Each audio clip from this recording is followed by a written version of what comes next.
Hello students, हम बात करेंगे क्लास 12 फिजिक्स के chapter number 2 electric potential and capacitance के फॉर्मूलाज के बारे में।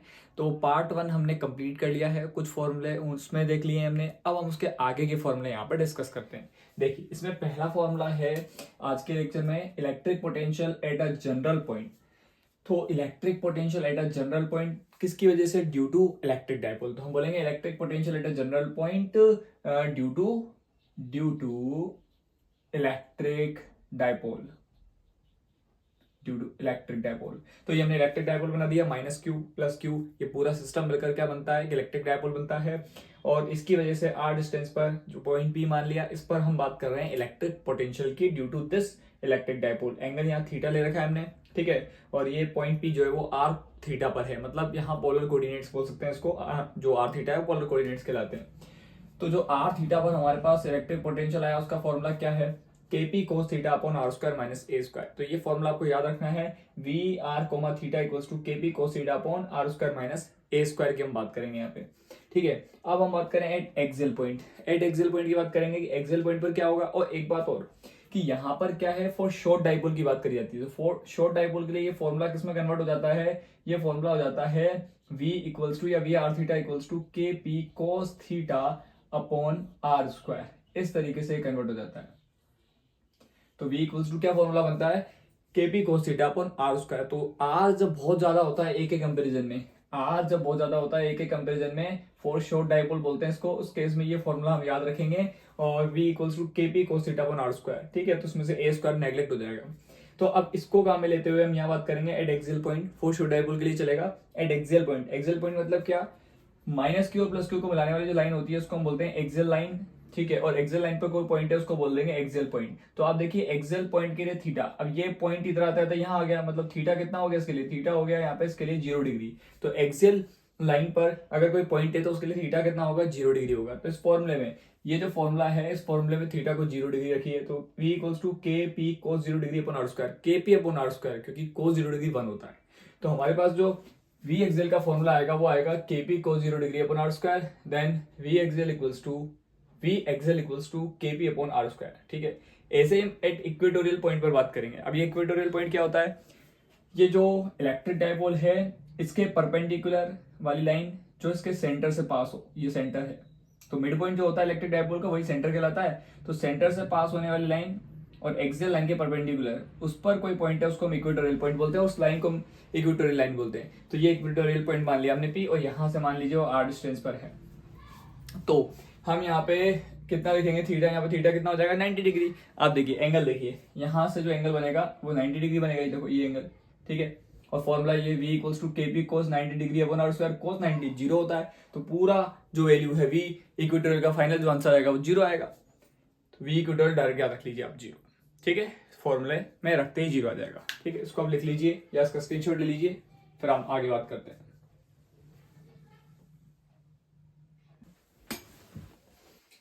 देखिए, इसके बाद हम बात करेंगे इलेक्ट्रिक पोटेंशियल, इसके बाद हम बात करेंगे पोटेंशियल ग्रेडियंट। पोटेंशियल ग्रेडियंट के लिए हम क्या बात करेंगे कि जैसे मान लीजिए इस पॉइंट पर कितना पोटेंशियल है? v है। और जैसे हम आगे बढ़े, डेल्टा आर आगे बढ़े, तो इस पॉइंट पर पोटेंशियल कितना हो गया? v माइनस डेल्टा v हो गया। कितना हो गया? v माइनस डेल्टा v हो गया। तो दोनों पॉइंट के बीच का पोटेंशियल डिफरेंस कितना हो गया? v minus delta v minus v। तो v minus delta v minus v, और डिस्टेंस कितना है? Delta r। तो इधर से क्या हुआ? v से v कैंसिल। तो जो आया हमारे पास वह क्या आया?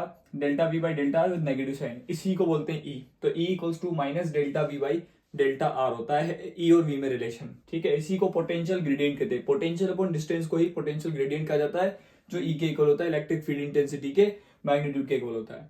और एक और रिलेशन है डेल्टा वी को हम लिख सकते हैं delta v equals to minus r a से लेकर आर बी, ठीक है। लिमिट है r a to r b, और e vector dot d r vector. ये भी एक फॉर्मूला हमें ध्यान में रखना है, ई और वी में रिलेशन का, या इलेक्ट्रिक पोटेंशियल डिफरेंस और इलेक्ट्रिक फील्ड में रिलेशन का ये फॉर्मूला हमें ध्यान में रखना है। Delta v equals to minus r a to r b और e vector dot d r vector. अगर ये इलेक्ट्रिक पोटेंशियल होता तो हम बोल देते v equals to minus infinite to r, क्योंकि इलेक्ट्रिक पोटेंशियल में इनफाइनाइट से आर तक लिमिट होती है, infinite to r e vector dot d r vector. अगर इलेक्ट्रिक पोटेंशियल की बात करते हैं तो ये इलेक्ट्रिक पोटेंशियल डिफरेंस और इलेक्ट्रिक फील्ड की बात हो रही है, ठीक है। अब हम बात करेंगे फॉर वेरिएबल इलेक्ट्रिक फील्ड। अगर वेरिएबल इलेक्ट्रिक फील्ड है तो ये फॉर्मूला भी काम में ले सकते हैं, E equals to minus d v by d r. क्योंकि अगर वेरिएबल इलेक्ट्रिक फील्ड नहीं है, यूनिफॉर्म है, तो ये फॉर्मूला काम में लिया जाता है, V equals to E into r. ये यूनिफॉर्म इलेक्ट्रिक फील्ड का फॉर्मूला होता है, V equals to E r. V और ई में ये रिलेशन होता है। तो अभी हम बात कर रहे हैं वेरिएबल इलेक्ट्रिक फील्ड, जिसके लिए E equals to minus d v by d r formula होता है। और वेक्टर फॉर्म में लिखोगे तो E vector equals to minus del v by del r dot r cap होता है, minus del v by del r dot r cap होता है। फॉर्मूला आर केप यहाँ पर यूनिट वेक्टर है। E vector equals to minus del vector v भी लिख सकते हैं, और इसको डेल वेक्टर को ग्रेडियंट भी बोलते हैं और लिखते ग्रेड हैं। तो E vector equals to minus del vector v equals to minus grad v, और डेल वेक्टर को डेल ऑपरेटर कहा जाता है, जिसका कार्टेशियन कोऑर्डिनेट में जो वैल्यू होता है या फॉर्मूला होता है वो होता है i cap del by del x plus j cap del by del y plus k cap del by del z. ये हमें बातें ध्यान में रखनी है, ठीक है। तो हमने यहाँ पोटेंशियल ग्रेडियंट और उससे रिलेटेड ई और वी में रिलेशन की कुछ बातें करी। इसको आप लिख लीजिए या इसका स्क्रीनशॉट ले लीजिए, फिर हम बात करते हैं इसके आगे।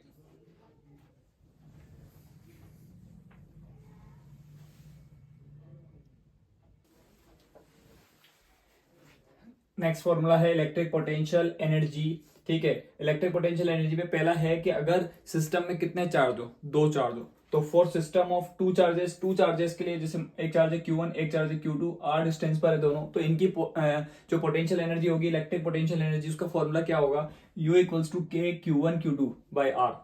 U equals to k Q1 Q2 by are, ये फॉर्मूला रहेगा दो चार्ज से मिलकर बने सिस्टम की पोटेंशियल एनर्जी का। U equals to k Q1 Q2 by are.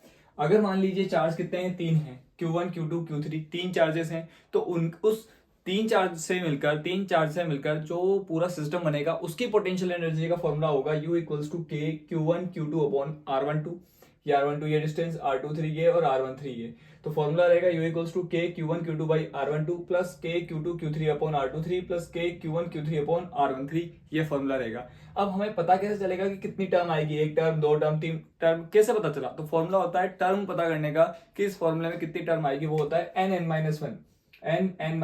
Bye 2। अब देखो कितने चार्ज है, तीन चार्ज है, नंबर ऑफ चार्जेस मतलब कितने, n क्या है, नंबर ऑफ चार्जेस, तो n कितना हो गया, 3 माइनस 1 बाय 2, तो कितना आया, ऊपर आ गया 3 इंटू 6 में 2 का डिवाइड करेंगे 3। तो हमें ऐसा पता चलता है कि इसमें कितने टर्म्स आएंगे, इसमें तीन टर्म्स आएंगे। और अगर ये चार चार्ज होते तो कैसे पता चलता कि कितनी टर्म्स बनेगी, इसी फॉर्मूले से। और कैसे, क्योंकि चार चार्ज है तो n की जगह 4 रख दो, तो 4 और 4 माइनस 1 मतलब 3 बाई 2। तो कितनी टर्म आएगी, जब चार चार्जेस होंगे ना तो 6 टर्म आएगी। अब 6 टर्म कैसे आएगी वो हम अभी देखते हैं, पहले आप ये लिख लीजिए, ओके, इसका स्क्रीनशॉट ले लीजिए।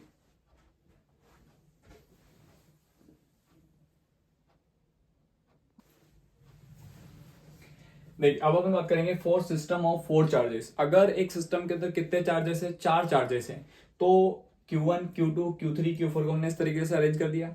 ये डिस्टेंस R12 R23 R34 और R14, और ये डायगोनल है R24 डिस्टेंस और R13 डिस्टेंस। तो अगर ऐसा है तो अभी अभी हमने देखा था कि कितनी टर्म बनेगी, 6 टर्म बनेगी। अब 6 टर्म कैसे बनेगी, इसमें U का जो फॉर्मूला आएगा वो कैसे आएगा, तो U का फॉर्मूला आएगा के Q1 Q2 upon R12 plus के Q2 Q3 upon R23 plus के Q3 Q4 upon R34 plus के Q4 Q1 अपॉन R41। मतलब यहाँ पे 4 टर्म कौन कौन सी आ गई, के Q1 Q2 upon R12 plus के Q2 Q3 upon R23 plus के Q3 Q4 upon R34 plus के Q4 Q1 upon R14 plus के Q2 Q4 upon R24 plus के Q1 Q3 अपॉन R13। ये 6 टर्म आएगी, ठीक है।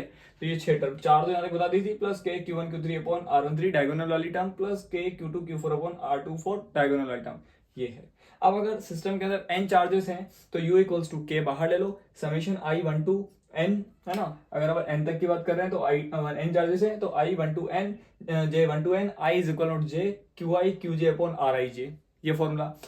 U इक्वल्स टू 1/2 k, है ना। और समेशन अगर आप ऑल पेयर्स लेते हो, है ना, ऑल पेयर्स जैसे 1 2 भी लिया और 2 1 भी लिया, तो ऑल पेयर्स अगर आप लेते हो तो उस केस में 1/2 एक्स्ट्रा आ जाएगा। तो 1/2 के summation all pairs QI QJ upon RIJ, ये फॉर्मूला रहेगा इलेक्ट्रिक पोटेंशियल एनर्जी का, ओके।